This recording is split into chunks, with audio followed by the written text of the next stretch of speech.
Everyone laughed when an old farmer spent his last money buying a dead wind turbine. They called him crazy, until one night during a storm, the valley saw his hill glowing with light. What he did next changed everything. The valley had always been a quiet place where time passed like the slow crawl of dust along a windowsill. People there didn't dream much. They worked, they aged, they repeated what their fathers had done before them. The wind that swept through the wheat fields each evening carried the same stories it had carried for decades. Stories of failed crops, tired men, and promises that never reached beyond the hills. Elias Marlowe lived at the edge of that valley, in a house that looked as weary as he did. Once it had been full of life, laughter echoing in the kitchen, the sound of children's footsteps, the gentle hum of his wife's voice as she sang while hanging laundry in the yard. But now only the creak of the floorboards kept him company. His wife was gone, taken by illness, and his sons had long since traded the fields for city lights. Silence had moved in where their voices once lived. Every morning, Elias sat at his kitchen table with a cup of black coffee, looking out the window toward the ridge above his land. There, half buried in weeds and rust, stood the skeleton of an old wind turbine. Once, years ago, it had been part of a grand promise, the county's plan to bring clean energy and prosperity to the valley. But the funding dried up, the engineers packed their trucks, and the towers were left to rot. The one above Elias's farm was the last still standing, its blades broken, its body leaning slightly to one side like an old drunk. When the wind blew through its hollow vents, it made a strange sound, half moan, half whisper, and the locals called it the Tower of Dead Wind. Children dared each other to climb it, though most ran away after the first few rungs, frightened by the way the steel groaned under their hands. Adults ignored it. For them, it was nothing more than another relic of wasted money and empty promises. But for Elias, that tower was something else. It was a reminder that even the dead could still stand. The valley's power lines were unreliable. Every storm left homes in darkness. Every summer brought new excuses from the county about delays and repairs that never came. Elias had learned to live without expecting anything from anyone. He stored kerosene in the barn and kept a battered lantern beside his bed. But with each blackout, the silence in his home grew heavier, pressing against the walls until it felt alive. And with it grew something inside him. Not anger, not quite hope, but a stubborn, restless pulse that refused to die. One morning, as he listened to the wind howling against the house, he heard on the radio that the county planned to dismantle the remaining turbines for scrap. "They'll be hauled out by the end of the week," the announcer said. "All that junk's more danger than use." Elias turned off the radio. He sat in the quiet for a long while, his fingers wrapped around the chipped handle of his mug. The thought of that tower being torn apart struck him in a way he didn't expect. It felt personal, as if they were planning to kill the last thing in the valley stubborn enough to stand alone. The next morning, he drove into town in his old pickup, the same one that had carried his harvest for 30 years. The men at the feed store were already talking about the demolition. "About time they tore those ugly things down," said one, spitting into a can. "Whole line's been rusting since I was a kid," another added. "Could probably sell the steel for enough to pave the main road." Elias said nothing. He just waited for them to finish, then asked quietly, "Where's the auction?" For a moment, the room went silent. Then laughter broke out, rough, mocking, the kind that cut deeper than words. "What? You gonna buy one, Marlowe?" a man jeered. "Build yourself a fan to scare off the crows?" Elias didn't answer. He just paid for his feed and left, their laughter following him like dust in the air. The auction was held 2 days later on the edge of town. The air smelled of oil and rust, the kind of smell that clung to your skin. Rows of broken machinery lay scattered across the dirt lot, towers, gears, and bent metal parts that no one wanted. The auctioneer stood on the bed of a truck, calling out prices to a crowd that mostly shook their heads. Nobody came for turbines. They came for scrap they could melt down and sell. When Lot 32 was called, the turbine from the ridge above Marlowe's farm, even the auctioneer sounded bored. 40-meter wind generator heavily damaged. Condition, scrap, start and bid, $50. Silence followed. The sun beat down on the rusted steel until it shimmered red. A fly buzzed near the auctioneer's face. Then Elias raised his hand. Heads turned. For a heartbeat, no one spoke. Then, slowly, the laughter began again. "You can't be serious, Marlowe," someone called. The auctioneer looked uncertain, but he nodded. "Sold to Mr. Marlowe." His voice trailed off as if he couldn't quite believe it himself. Elias didn't smile. He just nodded once, turned, and walked back to his truck. The laughter behind him rose louder, but it no longer reached him. It took him 3 days to arrange transport for the parts. The truck drivers who came shook their heads as they loaded the heavy sections of tower onto flatbeds. "You sure about this, old man?" one asked. "That thing's nothing but rust and regret." Elias answered without looking up. "She's still standing, isn't she?" The convoy crawled down the dirt road to his farm, the clatter of chains echoing through the valley. Children ran alongside, laughing and pointing. Women stepped out onto porches to watch. By the time the trucks reached the edge of his property, everyone knew. Elias Marlowe had spent his last money buying a dead windmill. When the drivers left, Elias stood alone beside the pile of metal. The sun was setting, painting the field in long orange shadows. The pieces of the tower glowed faintly, like embers of a dying fire. From the road behind him came a shout. "Hey, Marlowe, you building yourself a spaceship?" He didn't answer. The wind carried their laughter away, scattering it across the dry fields. That night, he couldn't sleep. He sat by the window with the lantern flickering beside him and looked out at the dark shapes of the tower's remains. The valley was silent, except for the faint hum of the wind moving through the grass. It whispered like something alive, something waiting. He rose, walked barefoot across the cold floor, and stepped outside. The night air was cool against his face.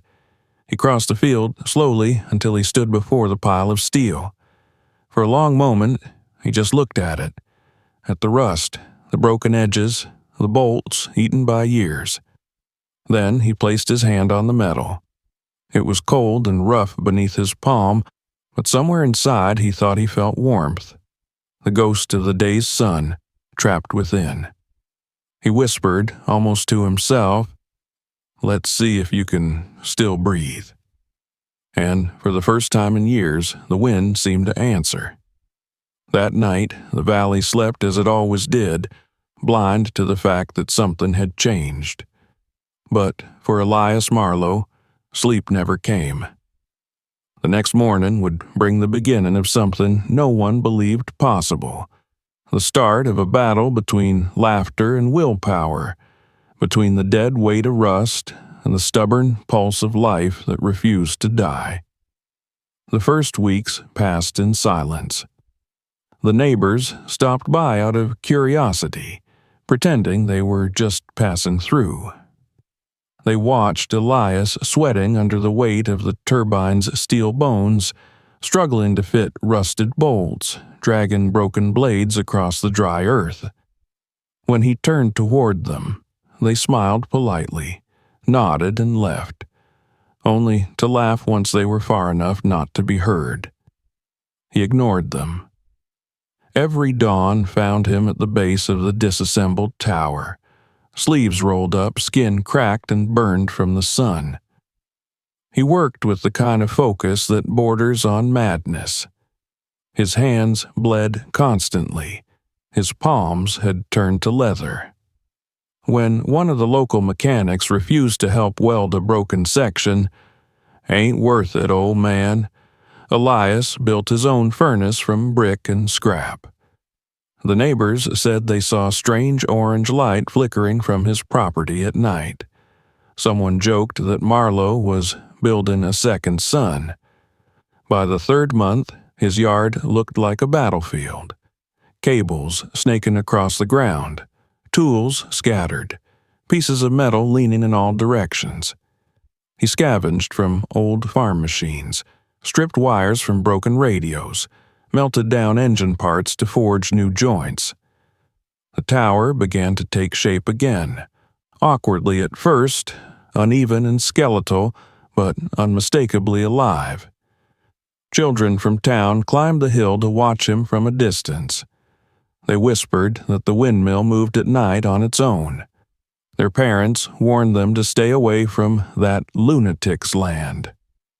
Still, some nights the curious ones returned, peeking from behind the trees, watching the glow of his welding torch dance like lightning in the dark.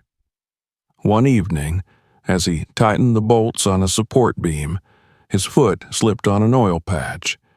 He fell hard, the sound of bone striking metal echoing through the field. Pain exploded in his ribs. He lay there for a while, staring up at the darkening sky, barely breathing. The stars above shimmered faintly, cold and distant. For a moment, he thought about stopping, about letting the wind take it all. But then he heard the faint rattle of loose steel above him, the whisper of the tower catching the breeze. It sounded almost like laughter, not the cruel kind he'd grown used to, but something lighter, gentler. He pulled himself to his feet. Every breath burned, but he kept going. From that night on, he worked slower, but steadier. He stopped caring about pain. His body moved by memory, not thought, tightening, hammering, soldering. Some days he barely ate. He slept beside the tower, using a tarp as a blanket.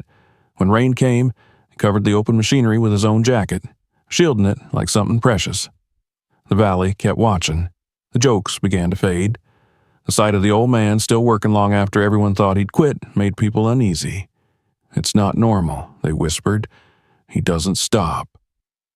One afternoon, his brother Simon arrived in a dusty truck. They hadn't spoken in years. Simon got out, looked at the half-built tower, and sighed. "Eli," he said quietly, "you need to stop this. People think you've lost your mind." Elias didn't look up from his work. "They've thought that for years." "You're going to die out here. What are you even trying to prove?" Elias turned the wrench one last time and said that the wind isn't dead. Simon watched him for a long time, then got back in his truck. The sound of the engine faded down the road, leaving only the wind behind. Weeks later came the storm, the kind of storm that makes the ground tremble. The sky turned the color of lead. Trees bent until their branches scraped the soil. The air smelled of ozone and rain. Elias stood at the base of the tower, looking up. The last blade was finally mounted. The bolts were tightened. The cables ran into the small shed where he had rigged the generator. Everything was ready. The first drops hit his face like ice. The clouds split open and the rain came down in sheets. Thunder rolled across the hills. The wind roared through the valley, screaming against the metal tower. The structure groaned under its weight, swaying, fighting the gale. Elias climbed the ladder, gripping the rungs with aching hands.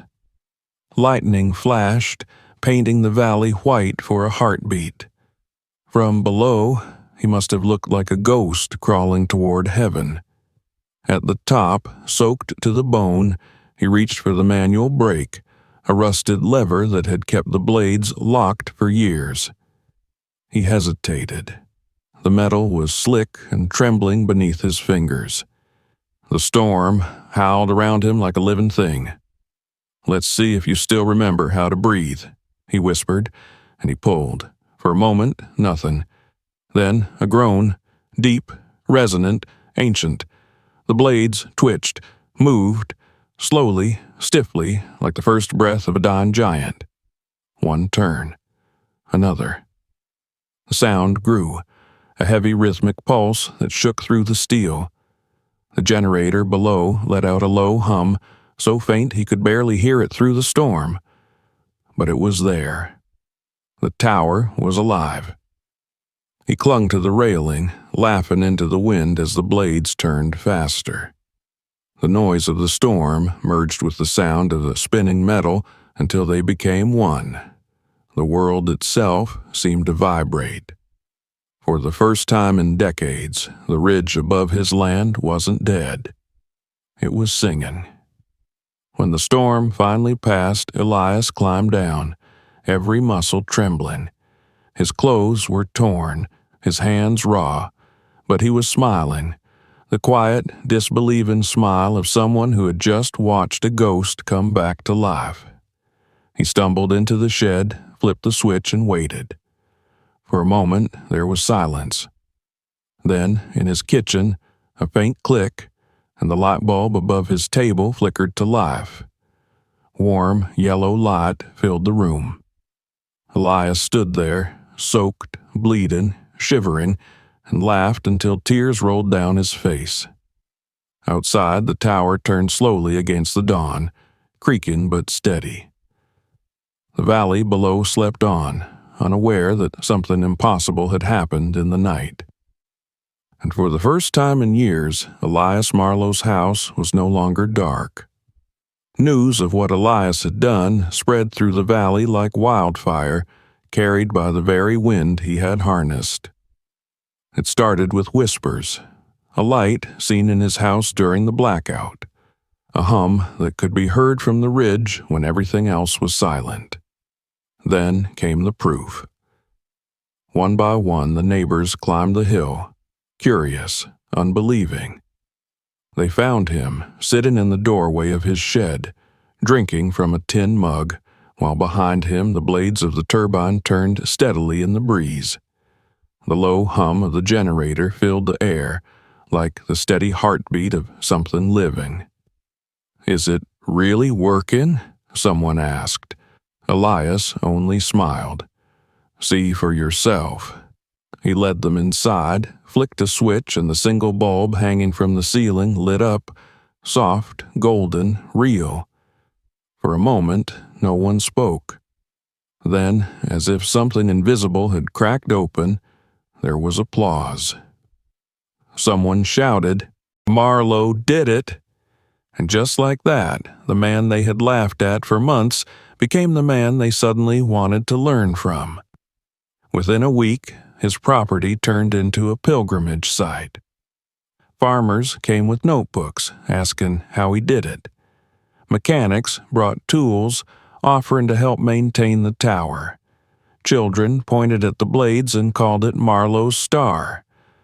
The same men who once mocked him at the feed store now shook his hand with forced smiles and awkward congratulations.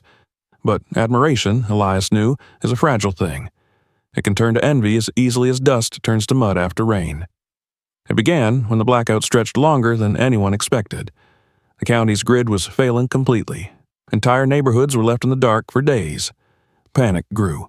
And while everyone else stumbled through the nights with candles and flashlights, the ridge above Elias's farm glowed warm and steady. His light could be seen for miles. When a mother from the far end of the valley came begging for power to heat her baby's bottle, Elias didn't hesitate. He opened his shed, ran an extension line down the slope, and shared what he had. Soon, others came. Farmers, families, the elderly. He connected one cable after another until a dozen houses flickered back to life. That night, As the valley lay drowned in blackness, small islands of golden light began to appear, first near his property, then further and further away. One man climbed onto his porch and wept when his home came alive again. Children clapped and shouted as the lamps flickered on. For the first time in living memory, the valley wasn't waiting on the county. It was waiting on the wind. From the road, the scene looked unreal. Darkness stretching for miles except for a string of glowing lights winding through the hills, all leading back to the single turbine that spun tirelessly under the moon. But not everyone was grateful. 2 nights later, a sleek black car arrived at Elias's property. From it stepped Virgil Moore, the richest man in the valley, owner of most of its farmland, and the man whose name appeared on nearly every debt note in town. He was dressed too well for the dirt road. Polished boots, silver watch, a clean white shirt that seemed immune to dust. He walked toward Elias, smiling the way a wolf might smile at a lamb. "You've caused quite the stir," he said, "lights all over the valley. Impressive work, old friend." Elias wiped his hands on a rag, his eyes unreadable. "Didn't do it for a stir." "Of course not," Moore replied smoothly. "You did it for the people. Very noble. But we both know this sort of thing needs regulation, management, safety checks." Elias leaned against the fence. "You mean control?" Moore chuckled. "Call it what you like. You're supplying power to nearly half the valley now. That's not just your project anymore. That's a public utility. You can't just decide who gets light and who doesn't. You need to hand it over." The air between them grew heavy. The wind had slowed.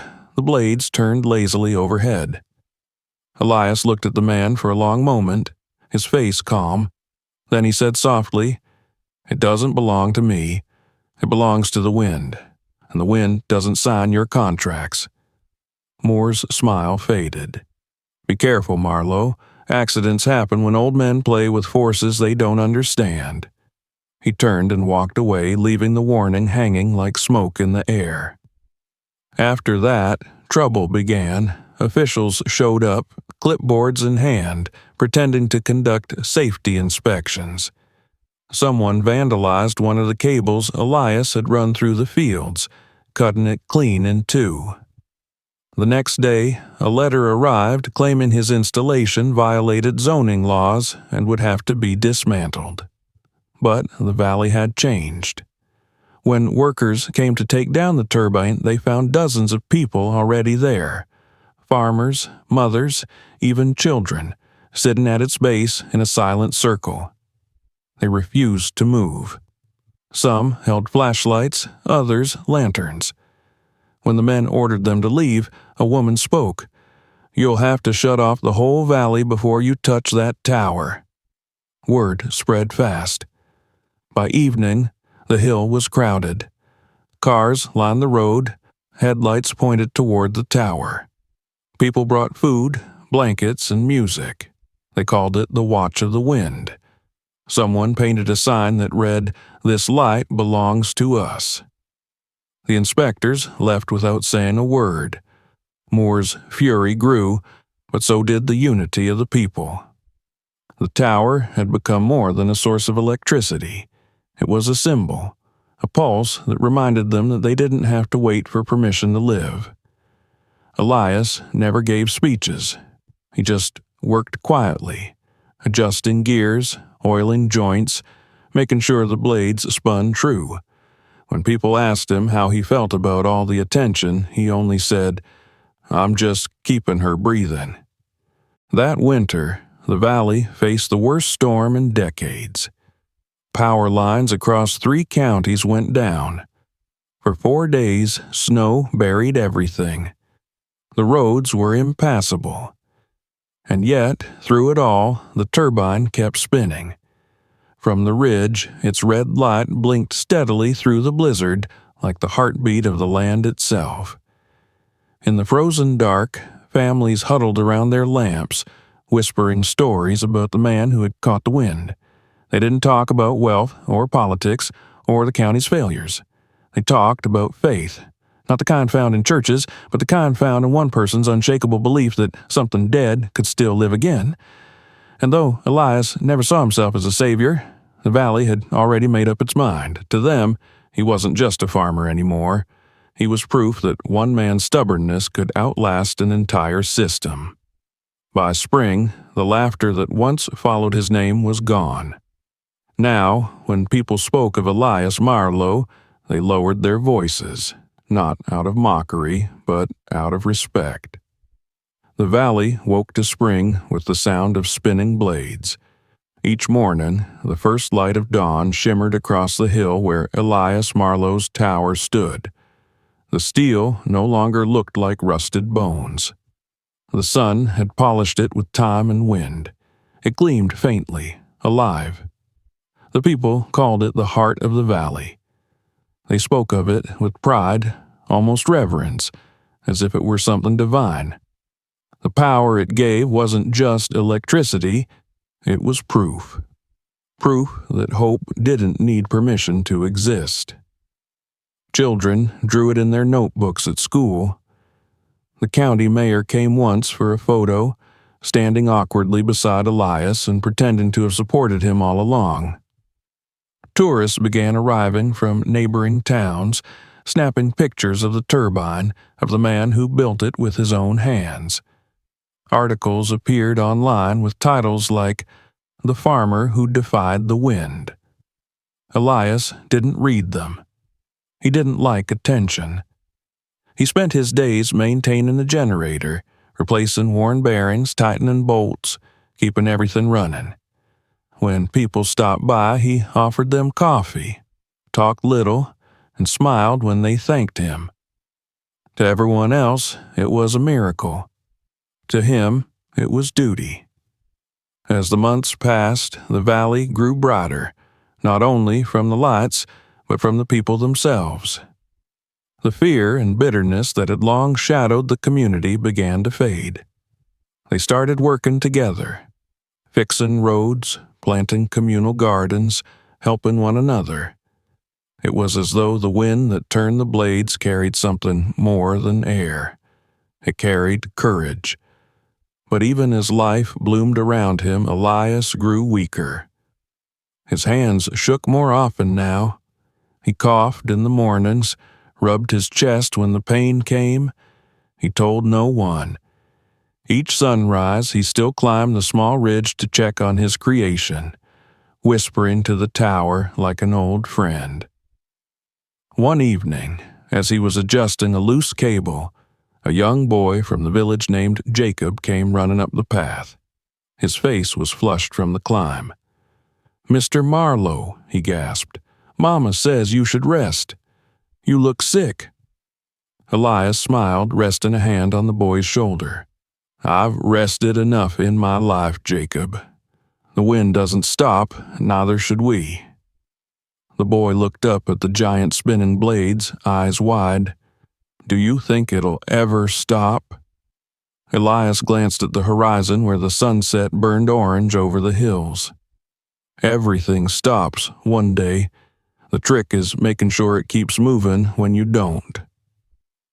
That night, the wind was soft, a steady, peaceful hum that rolled over the valley like a lullaby.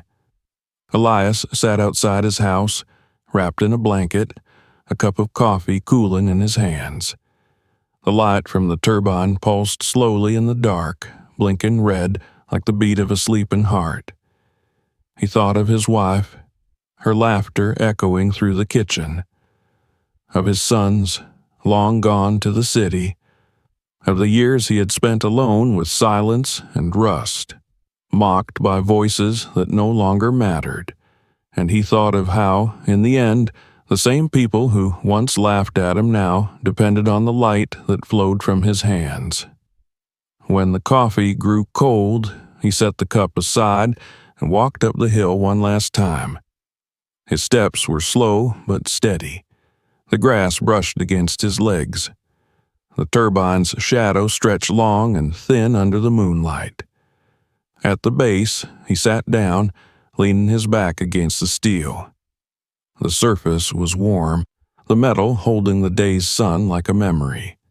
The rhythmic vibration of the generator traveled through him.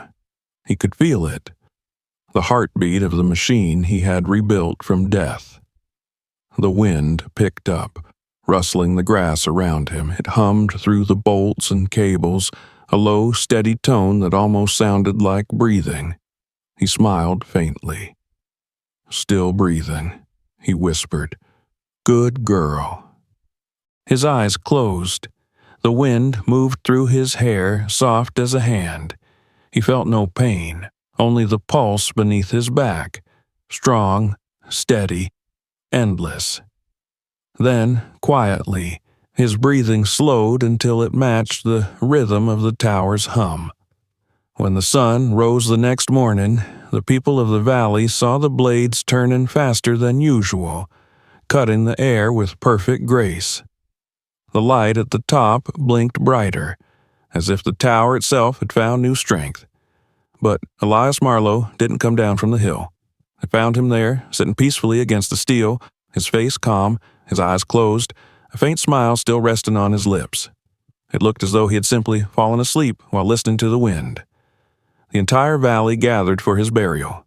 Men who had once mocked him carried his coffin. Women brought flowers. Children placed drawings of the tower on the grave, and when the preacher spoke, his voice trembled. There are men who build houses, men who build roads, and then there are those who build faith. Elias Marlowe taught us that nothing truly dies if someone believes it can live again. As they lowered him into the earth, the wind rose, sweeping across the fields, bending the grass and turning the turbine's blades until the entire hill sang. Some said it was coincidence. Others swore it was him, the man who caught the wind, saying goodbye.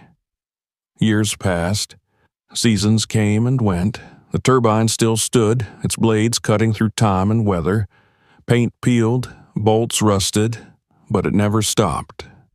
The people of the valley took care of it, repaired it, cleaned it. And every morning, when the sun rose behind the ridge, the shadow of the tower stretched across the fields and fell directly over Elias Marlowe's grave, as if the wind itself remembered the man who gave it a second life. In the evenings, when the valley lights flickered on one by one, children would ask, "Mama, who built the wind?" And their mothers would smile softly and answer, "A man who refused to stop breathing when the world told him to." The turbine still turns, the wind still sings. And somewhere within that endless hum, if you listen closely enough, you can almost hear his voice, steady, proud, and unbroken, whispering to the valley, "Keep breathing." The man who everyone called crazy became the reason his valley found light again. Even after his death, his wind turbine still turns, carrying his spirit through every gust. Because some dreams never stop breathing,